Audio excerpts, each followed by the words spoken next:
Welcome to The Great Debate. Today we're tackling a rivalry as old as the automobile itself. Front-wheel drive versus rear-wheel drive. Is one truly better than the other? The internet certainly has an opinion, and we're going to get to the bottom of it with a professional analysis of the engineering and physics at play.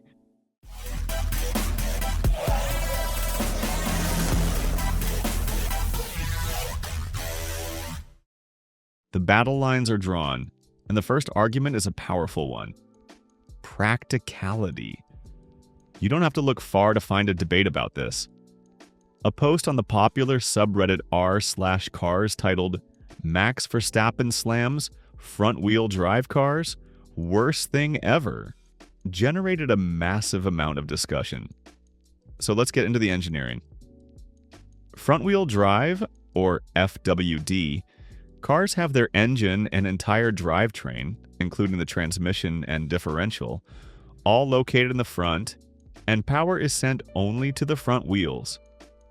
This all-in-one design, known as a transverse engine layout, is popular for a reason. From a manufacturing standpoint, it's significantly cheaper and simpler to produce. All the heavy components are pre-assembled on a single subframe and dropped into the vehicle, which streamlines the production line. This efficiency translates to more affordable vehicles for consumers.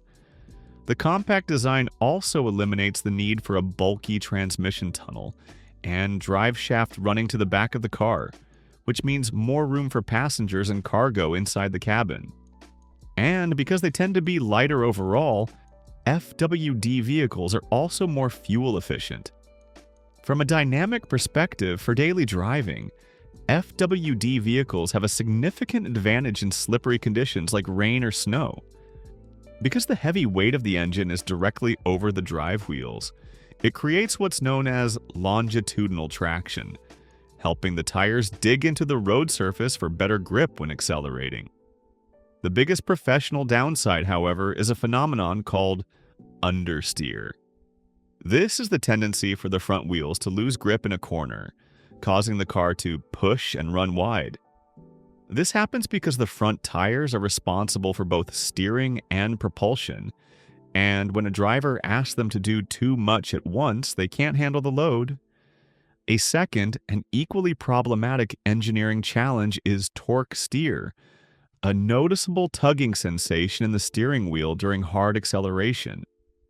This is caused by the unequal length of the two drive shafts, which can result in uneven torque delivery to the front wheels. While engineers have mitigated this on modern FWD performance cars, like the renowned Honda Civic Type R, it remains an inherent characteristic of the design. At the same time, for many enthusiasts, rear-wheel drive, or RWD, is the only choice for a true driver's car. In an RWD car, the engine sends power to the rear wheels via a long drive shaft that runs down the center of the vehicle. This setup provides a more even weight distribution, often approaching a perfect 50-50 balance between the front and rear axles. This superior balance translates to a more neutral handling character, which is why most high-performance sports cars like the Mazda Miata or the BMW M Series utilize this layout. The separation of duties is key, because the front wheels are only responsible for steering and the rear wheels for propulsion. They don't get overwhelmed in corners, which allows for better steering feedback and a more connected feel with the road.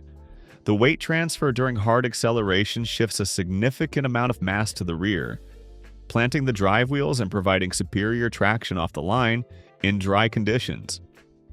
This is a crucial advantage in motorsports, from drag racing to Formula One. RWD vehicles are also much easier to control in a state of oversteer, the deliberate or unintentional loss of traction in the rear wheels. While a complete spin-out is dangerous, skilled drivers can use oversteer to help the car rotate through a corner and, of course, to initiate the controlled skid of drifting. The main professional disadvantages of RWD are that they have less interior space due to the bulky transmission tunnel and they tend to have more difficulty in wet or snowy conditions, as the front wheels lack the weight of the engine to press them into the road for grip. So, which is better? The answer isn't so simple, and the debate has become more complex with the advancement of modern technology. Thanks to systems like traction control, TCS, and electronic stability control, ESC, the historical disadvantages of RWD in bad weather are much less of an issue for most drivers. These systems use a network of sensors to detect wheel slip and then automatically apply the brakes to individual wheels or cut engine power to help the driver maintain control. These systems have made RWD accessible to a much wider audience. But the conversation would be incomplete without a third contender. All-wheel drive, AWD. Found on everything from the Subaru WRX to the Audi Quattro, AWD is a hybrid solution that sends power to all four wheels. While this adds weight, cost, and complexity, it combines the best of both worlds, providing exceptional traction in all weather conditions and allowing for explosive acceleration off the line. For many, AWD is the ultimate performance and utility solution. Ultimately, the verdict depends on what you value in a vehicle. FWD cars remain the champions of practicality, affordability, and foul weather traction. RWD cars are for the purists who crave a more engaging and balanced driving experience. And WD cars are for those who demand the highest level of all-weather performance and capability. This debate, however, is just one of many that makes car culture so much fun. People are constantly debating which company makes questionable decisions, whether the subscription model for car features is here to stay, or even which car has the best color. These debates are the heartbeat of the community, and we're here to stoke the flames. That's it for this episode. Thank you for listening, and do not forget to join us next time as we dive into another heated topic.